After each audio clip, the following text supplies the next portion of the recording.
বাংলাদেশে ডোনাল্ড লু সফর করে গেলেন। একটা কথা চালু আছে যে এই ডোনাল্ড লু ইমরান খানকে ক্ষমতাচ্যুত করার পিছনের ব্যক্তি ছিলেন। তাই উনার সাথে ক্ষমতাচ্যুতির একটা সম্পর্ক অনেকেই খুঁজতে পারেন। তার উপরে পিটার হাসের উপরে মায়ের কান্নাকাটি, মায়ের কান্নার হামলে পড়া নিয়ে আমেরিকা তো বিলা ছিলই। তাই হাসিনার ক্ষমতা যাচ্ছে কি, সেই আলোচনা মার্কেটে ছিল। কিন্তু ডোনাল্ড লু কেন এসেছিলেন এটা আমাদের পক্ষে নিশ্চিতভাবে জানা সম্ভব না, অন্তত এক্ষুনি না। কিন্তু তিনি এসে কি বলে গেছেন মিডিয়াতে, সেটা নিয়ে আমরা কিছু অনুমান করতেই পারি, সেটা নিয়ে আমরা অ্যানালাইসিস করতেই পারি। কারণ এইসব বক্তব্য তো গোপন না, মিডিয়াতে প্রকাশিত। এর মধ্যে আপনারাও দেখেছেন, চ্যানেল 24 একটা সাক্ষাৎকার দিয়েছেন ডোনাল্ড লু, সাংবাদিকদের প্রশ্নের জবাব দিয়েছেন। এসব থেকে আমরা একটা অ্যানালাইসিস দাঁড় করানোর চেষ্টা করব। আমরা বিটুইন লাইন্স পড়ে দেখব, আমরা দেখার চেষ্টা করব লুয়ের সফর কি আমাদের গণতান্ত্রিক লড়াইয়ে কোনো ইতিবাচক ভূমিকা রাখবে।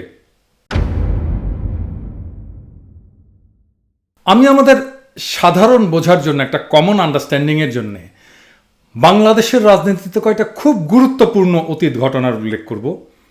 আপনারা তাহলে বুঝবেন আগামীর বাংলাদেশের রাজনীতির কাঙ্ক্ষিত পরিবর্তন কোনটা হলে বাংলাদেশের জনগণের জন্য সবচেয়ে ভালো হয়। ধরেন বাংলাদেশের মুক্তিযুদ্ধে ইন্ডিয়ান বাহিনীর সামরিক সাহায্য আমাদের নিতে হলো না, তাহলে কি বাংলাদেশের জনগণের জন্য সেটা ভালো হতো না? অবশ্যই হতো। বা ধরেন ইন্ডিয়ান আর্মি আমাদের গ্রাউন্ডে এসে, মাটিতে এসে ফাইট করার জন্য আসলো না, শুধু এয়ার অ্যাটাকে সাপোর্ট দিল, বাকি কাজটা আমরা নিজেরাই করলাম মাটিতে, তাহলে আমাদের স্বাধীনতা যেভাবে এসছে তার চেয়ে ভালো অবস্থা হতো না? আমরা আর একটা বেটার জায়গায় থাকতাম না? ভালো অবস্থানে থাকতাম না? অবশ্যই থাকতাম। আবার ধরেন 1975 শেখ মুজিব মিলিটারি কুতে নিহত না হয়ে গণ অভ্যুত্থানে যদি উৎখাত হতো, সেটা আরো ভালো হতো না? হতো তো, অবশ্যই হতো। তাই আমাদের চাওয়া কখনোই এটা হওয়া উচিত না যে সাদ্দাম গাদ্দাফির মতো করে বা 111 করে হাসিনা সরকারকে আমেরিকা জয় বাংলা করে দিয়ে যাক।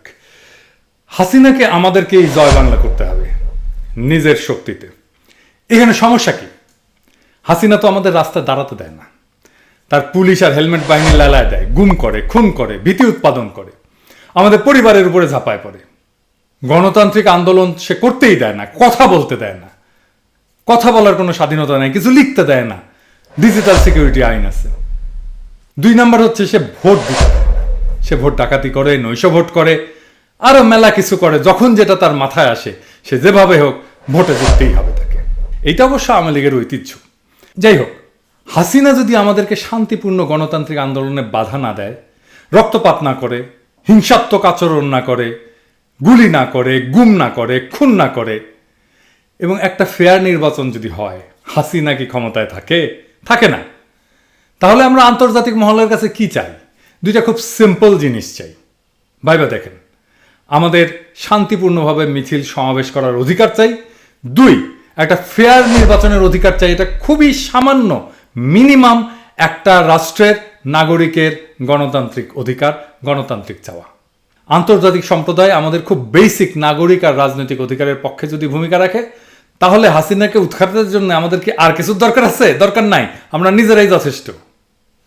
কেন আমরা নিজেরাই যথেষ্ট? আমরা মাঠে লাখে লাখে নিবেদিত লোক নামাইতে পারবো, যে কোনো জায়গায়, যে কোনো শহরে, গ্রামে গঞ্জে, শহরে বন্দরে, যে কোনো জায়গায় আমরা হাসিনাকে ভোটে গোহারা হারায় দিতে পারবো। ঠিক কিনা বলেন? হাসিনা নিজে তো ফেয়ার ইলেকশন হলে গোপালগঞ্জও হারবে। তাইলে ডোনাল্ড লুয়ের সফরে আমাদের কি কি অর্জন, আসেন আমরা একটু মিলায় দেখি।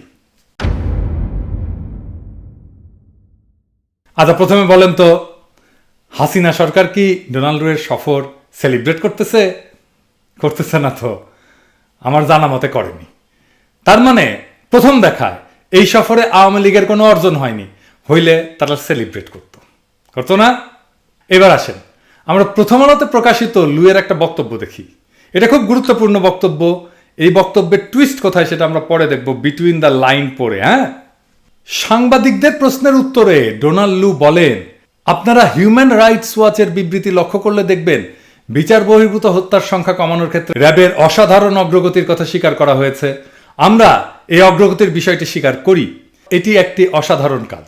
এতে প্রমাণিত হয় মানবাধিকার সমুন্নত রেখে র্যাব আইন শৃঙ্খলা রক্ষা ও সন্ত্রাসবাদ দমনে ভালো কাজ করছে। এইবার চ্যানেল 24-এ দেওয়া ডোনাল্ড সাক্ষাৎকারে র্যাব সংক্রান্ত অংশটা দেখি, তাহলে আমরা পুরো বিষয়টা ক্লিয়ারলি বুঝতে পারবো, খুব ক্লিয়ারলি।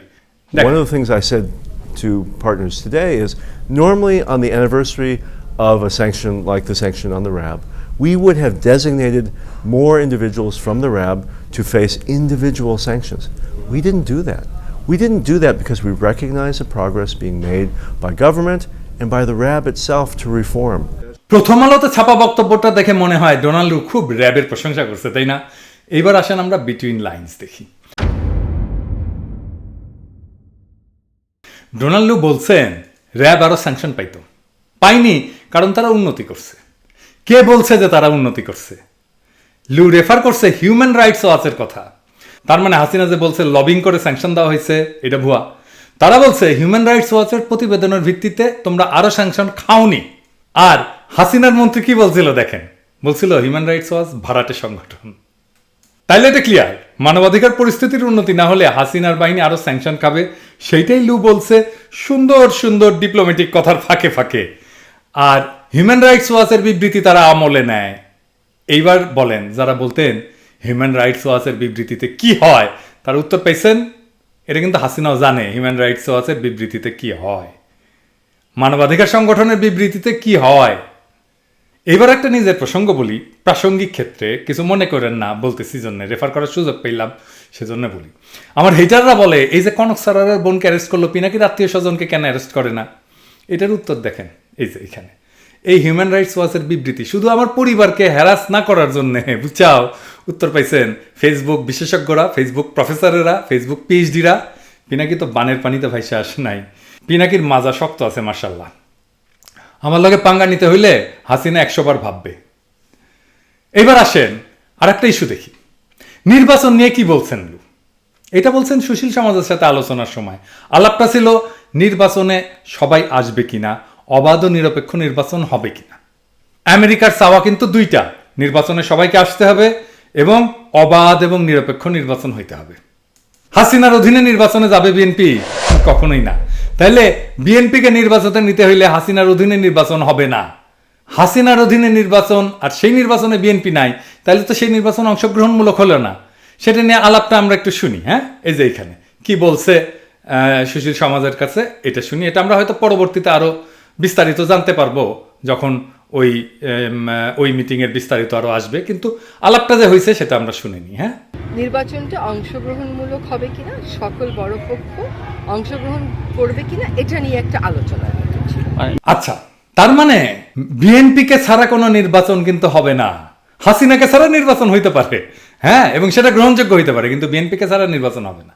এবার আসেন ফাইনালি সভা সমাবেশের রাজনৈতিক অধিকার নিয়ে কি বলছেন চ্যানেল 24-এর সাক্ষাৎকারে, শুনি আগে। খুব পরিষ্কার করে বলছেন, এই যে as it moves towards elections, that they're focused on the ability for government and opposition to work peacefully together to protect freedom of assembly so people can gather peacefully, but also freedom of speech. We, as Americans, will condemn violence where we see it, if it's on the part of opposition or on the part of government and security forces. At the same time, we're going to focus on whether there's intimidation during these elections. And if either side attempts to intimidate the voters or the leaders, we will say so publicly, pointed to the Prime Minister's commitment for free and fair elections without violence or intimidation. And so that's what we would like as well. কোনোভাবেই সরকার সহিংসভাবে আন্দোলন সংগ্রামে বাধা দিতে পারবে না, full stop.